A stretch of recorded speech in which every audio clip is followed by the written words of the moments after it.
বিসমিল্লাহির রহমানির রহিম। স্বাগতম English world literature and ELT YouTube চ্যানেলের নতুন আরও একটি ভিডিওতে।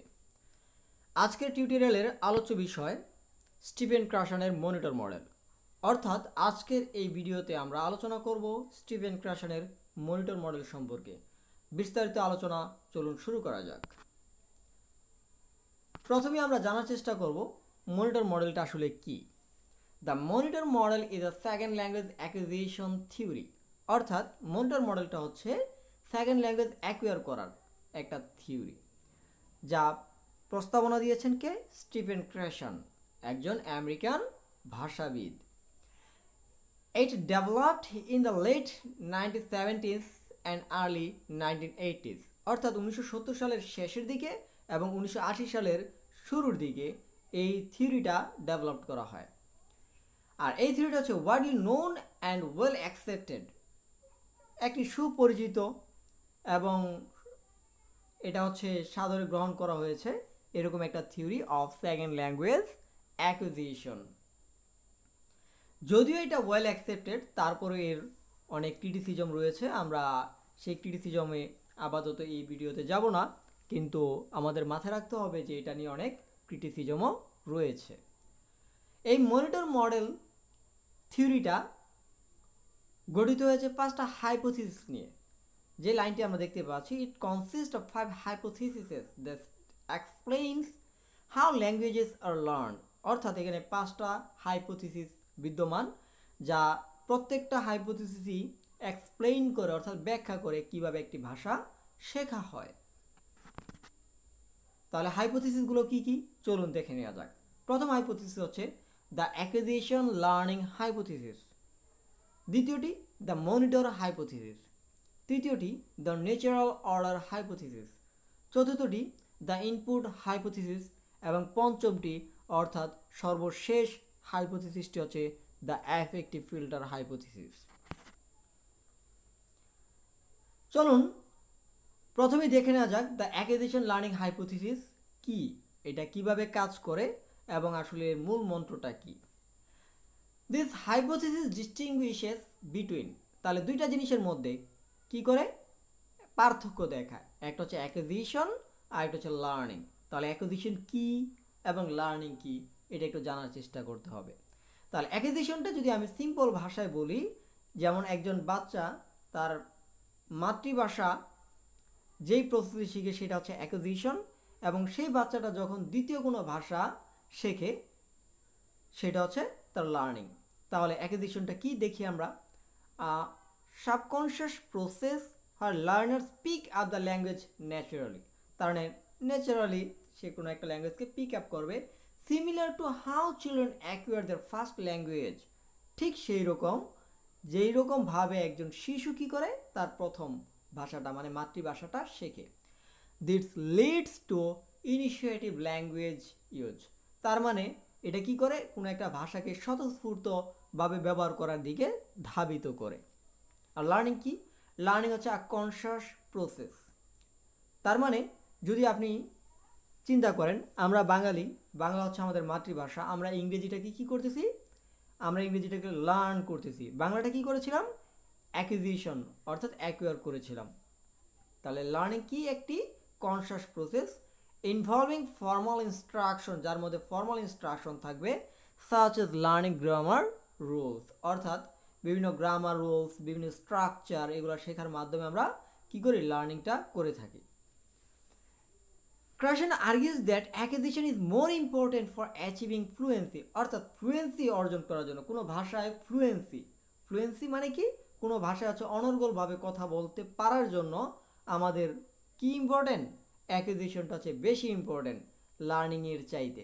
কারণ লার্নিং কী করে? হয়তো লিঙ্গুইস্টিক মাস্টারি আপনি পেতে পারেন, কিন্তু অ্যাকুইজিশনের মাধ্যমে আপনি ফ্লুয়েন্সিটাকে বেশি ফোকাস করতে পারবেন। He believe that there is no fundamental difference, সে বিশ্বাস করে যে কোনো ফান্ডামেন্টাল, কোনো মৌলিক কোনো পার্থক্য নেই between the way we acquire our first language and our subsequent languages. অর্থাৎ তিনি বিশ্বাস করে যে আসলে তেমন কোনো মৌলিক পার্থক্য নেই আমরা যে আমাদের প্রথম ভাষাটা শিখি মানে মাদার টাং, এবং আমরা তার পরবর্তীতে যে ভাষাগুলো শিখি এগুলোর মধ্যে আসলে তেমন কোনো পার্থক্য নেই এটা তিনি বিশ্বাস করে। আদতে এটা সম্ভব তখনই যখন হচ্ছে ঠিক মানে যে ভাষাটা আমরা শিখতে চাচ্ছি সেই ভাষাটার ফ্রেন্ডলি এনভায়রনমেন্ট আমরা যখন পাই তখনই আদতে এটা সম্ভব। তো পরবর্তীতে চলুন দেখে নেওয়া যাক যে অ্যাকুইজিশন এবং লার্নিং এই দুইটা জিনিস এর মধ্যে একটু পার্থক্যটা বিস্তারিত জানার চেষ্টা করি। তাহলে অ্যাকুইজিশন হচ্ছে একটা সাবকনশাস প্রসেস আর লার্নিং হচ্ছে একটা conscious process. Acquisition focus on natural exposure, natural মানে স্বাভাবিক এক্সপোজারগুলোর দিকে ফোকাস করে। আর লার্নিং হচ্ছে realise on logic, memorisation and structure teaching, তার মানে একটা স্ট্রাকচারাল ওয়েতে লার্নিংটা হয়ে থাকে। অ্যাকুইজিশন কি? Informal, it May occur in informal sittings such a social interaction or cultural exposure. এটা মানে আমরা ডে টু ডে লাইফে যেই ভাষাটা ব্যবহার করি মানে সোশ্যাল ইন্টারাকশনের জন্য সেটা, তার মানে এটা ম্যাক্সিমাম ক্ষেত্রে কী হয়ে থাকে? ইনফর্মাল হয়ে থাকে। আর লার্নিংটা কি? ফর্মাল সিটিংস লাইক ক্লাসরুমস, তার মানে ক্লাসরুমে আপনি কি করতে পারবেন না? ইনফর্মাল ল্যাঙ্গুয়েজ ব্যবহার করতে পারবেন না। আর যে ভাষাটা আপনি শিখতে চাচ্ছেন সেটাকে হচ্ছে ক্লাসরুম সিটিংয়ে টেক্সট বুক এবং স্ট্রাকচার্ড লেসন, গ্রামার এগুলোর মাধ্যমে আপনি কি করতে পারেন? শিখতে পারেন। অ্যাকুইজিশন কি করে? ফোকাসেস অন ফ্লুয়েন্সি, ফ্লুয়েন্সির মধ্যে ফোকাস করে। অ্যান্ড ইফেক্টিভ কমিউনিকেশন, তার মানে অ্যাকুইজিশন হচ্ছে আপনি ইফেক্টিভলি কমিউনিকেট করতে পারেন কি না সেইটার দিকেই ফোকাস করে। আর লার্নিং কি করে? অ্যাকুরেসির দিকে ফোকাস করে, মানে আপনি কতটা শুদ্ধ ভাষায় and master of the language rules, এবং আপনি ওই ভাষাটার কতটুকু নিয়ম কানুন জানেন তার দিকে ফোকাস করে। তাহলে আমরা পার্থক্য পেলাম অ্যাকুইজিশন এবং লার্নিংয়ের। যদিও এই হাইপোথিসিসের ধারণা মতে স্টিফেন ক্রাশন বলতে চাচ্ছেন যে আসলে অ্যাকুইজিশন এবং লার্নিং এই দুটার সমন্বয়ে যখন আমরা কোনো একটা ভাষাকে শিখি তখন সেই ভাষাটা আরও বেশি ফ্রুটফুল হয়। চলুন এবার আমরা দ্বিতীয় হাইপোথিসিসটা সম্পর্কে জানার চেষ্টা করি, দ্য মনিটর হাইপোথিসিস। আচ্ছা, তাহলে প্রথমত দেখেন দিস হাইপোথিসিস এক্সপ্লেইন, এই হাইপোথিসিসটা ব্যাখ্যা করে। কি ব্যাখ্যা করে? The role of learned knowledge in language production. It suggests that the monitor act as an editor or corrector. তার মানে মনিটর কি করে? এডিটর হিসেবে কোনো কিছুকে এডিট করে, বারবার এডিট করার চেষ্টা করে, কারেক্ট করার চেষ্টা করে। Applying learn rules to improve language accuracy, আপনি যেই নিয়মগুলো শিখেছেন সেই নিয়মগুলো আপনি যখন প্র্যাকটিসে যাবেন তখন আপনি যাতে এটাকে কি করতে পারেন? আপনি এটাকে অ্যাপ্লাই করতে পারেন কারেক্ট ওয়েতে। মনিটর কি করে? তা এডিট করে কারেক্ট ওয়েতে নিয়ে আসে। তাহলে মনিটর আপনি ইফেক্টিভলি ইউজ করার জন্য আপনার তিনটা জিনিস লাগবে। প্রথমত হচ্ছে আপনার পর্যাপ্ত সময় লাগবে, দ্বিতীয়ত হচ্ছে আপনার ফোকাস করতে হবে কিসের? কারেক্টনেসের উপরে, যে আপনি কারেক্টভাবে বলতে পারতেছেন কিনা। আর তৃতীয় নাম্বারটা হচ্ছে আপনার স্পেসিফিক রুলস জানতে হবে, যে রুলসটা আসলে অ্যাপ্লাই করতে হয়। এই তিনটা জিনিস আপনার জানা থাকলেই, মানে তিনটা জিনিস আপনার আয়ত্তে থাকলেই আপনি কি করতে পারবেন? মনিটরকে প্রপার ওয়েতে ব্যবহার করতে পারবেন। এই মনিটর যে ব্যবহার করবে তার ধরন হচ্ছে তিন ধরনের। তার মানে মনিটর যারা ইউজার, মানে আপনি, আমরা হচ্ছে মনিটর ইউজার। এই মনিটর ইউজারকে তিন ভাগে ভাগ করতে পারি আমরা। একটা হচ্ছে মনিটর ওভার ইউজার, যারা মনিটরকে অনেক বেশি ব্যবহার করে। তাহলে মনিটর যখন বেশি ব্যবহার করে তখন এডিটিং বেশি হয়, মানে বারবার চেক চেক চেক রিচেক, তখন কি হয়? ভুলটা কম হয়, কিন্তু আপনার যে স্বাভাবিক ফ্লুয়েন্সি সেই ফ্লুয়েন্সিটা কমে যায়। ভুল যেরকম কম হয় ফ্লুয়েন্সিটাও কমে যায়। তার মানে একটা ল্যাঙ্গুয়েজে যে মূল একটা ফোকাস ছিল যে ফ্লুয়েন্সি মেনটেন করা, রিয়েল লাইফ সিচুয়েশনে কমিউনিকেট করা, তখন হচ্ছে ফ্লুয়েন্সিটা কমে যায়। আর এটা হচ্ছে অপটিমাল মনিটর ইউজার, মানে যারা হচ্ছে খুব বেশিও ইউজ করে না, যারা খুব কম ইউজ করে না, তারা হচ্ছে পারফেক্ট ওয়েতে আছে। তার মানে মনিটরকে যতটুকু ব্যবহার করা লাগবে ততটুকু সময় দিয়েই ব্যবহার করে, ততটুকু কারেক্টনেসের উপরেই ফোকাস করে, এবং তাদের হচ্ছে সেই নিয়মগুলো জানা থাকে। আর একটা হচ্ছে মনিটর আন্ডার ইউজার, যারা মনিটর আন্ডার ইউজার তাদের হচ্ছে হয়তো ফ্লুয়েন্সিটা বেশি হতে পারে কিন্তু মিস্টেকস, এরর্সগুলো হচ্ছে খুব বেশি লক্ষণীয়। তার মানে এই মনিটর হাইপোথিসিসে হচ্ছে মনিটর ইউজের বিষয়ে একটু নজর রাখা উচিত। পরবর্তীতে আসি ন্যাচারাল অর্ডার হাইপোথিসিস, যেটা হচ্ছে 3 number hypothesis. The natural order hypothesis is the idea, এটা হচ্ছে একটা idea that children learning their first language acquire grammatical structure in a predetermined, মানে পূর্ব নির্ধারিতভাবে ন্যাচারাল অর্ডার একটা স্বাভাবিক অর্ডারে বা ধারাবাহিকতায়, and that some are acquired earlier than others, আর এই ক্ষেত্রে কিছু কিছু জিনিস শেখে অন্য কিছু শেখার আগে। তার মানে এরকমটা হইতে পারে যে আমি সহজগুলো আগে শিখলাম, কঠিনগুলো পরে শিখলাম, এরকমটা হইতে পারে। People learn grammar in a set order, তাহলে এই হাইপোথিসিস মতে কি মানুষ গ্রামার শিখে একটা নির্দিষ্ট অর্ডারে। Simple rules like plurals are learn first, তাহলে সিম্পল রুলসগুলা মানে সিঙ্গুলার প্লুরাল এগুলো হচ্ছে প্রথমে শিখে। While harder ones like the subjunctive come later, তার মানে আপনি বুঝতেই পারতেছেন যে কঠিনগুলো পরে আসে, সহজগুলো আগে শিখে ফেলে। দিস হ্যাপেন্স ন্যাচারালি, এটা স্বাভাবিকভাবে প্রাকৃতিকভাবেই ঘটে। No matter the learner's native language or how they are taught, যে ওই লার্নারের নেটিভ ল্যাঙ্গুয়েজ কী বা তাকে কিভাবে শেখানো হচ্ছে এটাও ম্যাটার করে না, সহজগুলো তারা আগে শেখার চেষ্টা করে এবং ধীরে ধীরে কঠিনের দিকে যায়। এইটি হচ্ছে ন্যাচারাল অর্ডার হাইপোথিসিস। তারপর চলুন দেখে নেওয়া যাক দ্য ইনপুট হাইপোথিসিস। এখানে ইনপুট হাইপোথিসিসের মূল ফাংশনটা হচ্ছে I+1।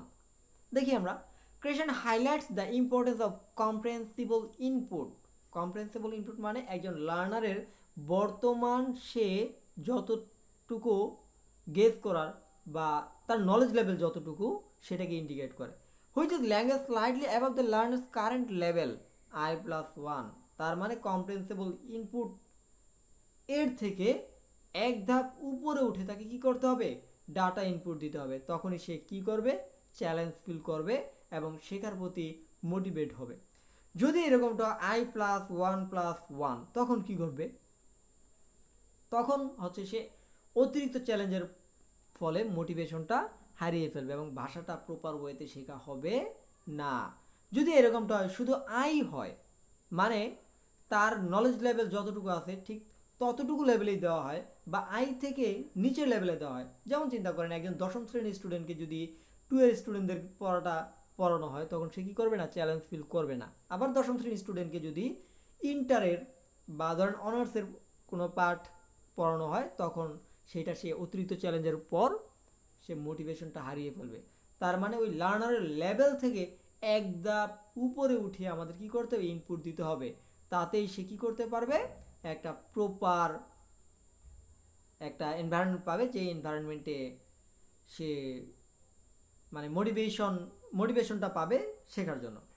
For example, a beginner exposed to simple but slightly challenging sentence can gradually improve.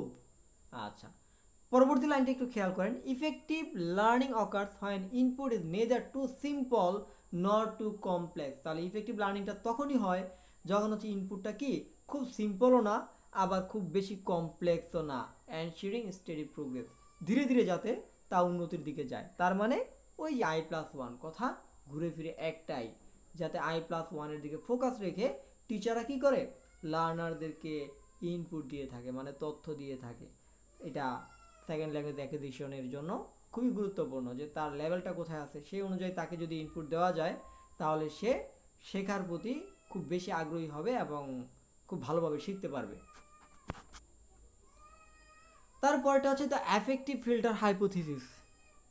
এখানে অ্যাফেক্টিভ ফিল্টার হচ্ছে আসলে এটা আমাদের অ্যাংজাইটির সাথে জড়িত। This hypothesis highlights the role of emotional ফ্যাক্টরের সাথে জড়িত, like motivation, confidence and anxiety in language learning. এবং ল্যাঙ্গুয়েজ লার্নিংয়ের প্রতি যে অ্যাংজাইটি, ভয়, কনফিডেন্সের অভাব, এরকম জিনিসগুলো এই অ্যাফেক্টিভ ফিল্টারে কাজ করে। আর লো অ্যাফেক্টিভ ফিল্টার, যখন অ্যাফেক্টিভ ফিল্টারটা কম হয় তখন কি করে, allows learners to fully engage with input. তার মানে লার্নার যখন অ্যাফেক্টিভ ফিল্টারটা কম হয় তখন সে হচ্ছে মোর ইফেক্টিভলি শিখতে পারে। তার মানে অনেক বেশি অ্যাক্টিভলি এঙ্গেজ হতে পারে এবং ইফেক্টিভলি শিখতে পারে। যদি তার উল্টাটা হয়, হাই ইফেক্টিভ ফিল্টার যদি হয়, হাই এফেক্টিভ ফিল্টার মানে কনফিডেন্স কমে যাবে, মোটিভেশনটা কমে যাবে, অ্যাংজাইটিটা বেড়ে যাবে। তাহলে a high affective filter due to fear or stress can block input and slow down the learning process. তার মানে যদি কারো অ্যাফেক্টিভ ফিল্টারটা রেজ করে বা হাই হয়, তখন তার শেখাটা ইফেক্টিভলি হবে না বা লার্নিং প্রসেসটা স্লো ডাউন হয়ে যাবে। এবং এমনও হতে পারে যে এক্সেসিভ হাইয়ের জন্য সে ভাষাটা আসলে প্রপার ওয়েতে শিখতে পারবে না। তো মোটামুটি এই ছিল মনিটর মডেল নিয়ে আলোচনা। যদি আপনাদের কোনো ধরনের প্রশ্ন থাকে আপনারা কমেন্ট বক্সে প্রশ্ন করতে পারেন, আমি আমার সর্বোচ্চ চেষ্টা করব উত্তর দেওয়ার জন্য। আর এই মনিটর মডেল নিয়ে কথা বলতে গিয়ে যদি ভুলক্রমে কোনো ভুল তথ্য এসে থাকে আমাকে জানানোর জন্য অনুরোধ রইল। এই বলে আমি আমার আজকের লেসনটা শেষ করছি। আশা করি আপনারা উপকৃত হবেন, পাশে থাকবেন। আল্লাহ হাফেজ।